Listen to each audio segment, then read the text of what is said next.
তোমাদের দাদা ভাইয়ের কালকে এত পরিমাণে বাড়াবাড়ি হয়ে গেছিল, তো আজকে 2-3 দিন ধরে অতিরিক্ত বাড়াবাড়ি হয়ে গেছে। মানে কি বলবো, গা হাত পা ঘেমে, এই শীতের সময় যদি এরকম পরিমাণে ঘামে, মাথা টাথা ঘেমে একদম বিধিনিষিদ্ধ অবস্থা।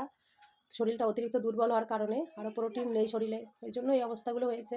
তো কালকে রাত্রে বিরাটিতে গেছি, বিরাটিতে যে এই যে লিকুইড ওআরএস কিনে নিয়ে আসছি, তারপর প্রোটিন পাউডার কিনে নিয়ে আসছি, এই যে ঔষধ কিনে নিয়ে আসছি। বাড়িতে এসে ঔষধ খাইয়ে দিয়েছি, বমি করেছে, বমির পরে তখন বমি হচ্ছে, যা কিছু খাচ্ছে সবেতেই বমি হয়ে যাচ্ছে। তো কালকে ও গ্যাসের ওষুধটা খাইয়ে দেওয়ার পর একটু ঘুমিয়েছিল, রাত্রে আর কিছু খায়নি। সকালে একটু ডালিয়া করে দিয়েছিলাম, তো এই যে প্রোটিন পাউডারের সঙ্গে ডালিয়াটা খেয়েছে আর কি। আর এখন এই যে লিকুইড ওআরএস, এটা এখন দেবো খেতে। লিকুইড ওআরএস খেলে হয়তো দেখি একটু শরীরটা ঠিক লাগে নাকি, তো ওই জন্য বেশি করে কিনে নিয়ে আসছি আমি লিকুইড ওআরএস, যে রেগুলার 1-2 করে অন্তত খাক, দেখি কি হয়। তো এই দেখো কত লিকুইড ওআরএস নিয়ে আসছি, আর এই যে ম্যাঙ্গো ফ্লেভার প্রোটিনটা নিয়ে আসছি। তো এখন দেবো একটা লিকুইড ওআরএস খেতে। এই নাও ওআরএসটা নাও, খাও।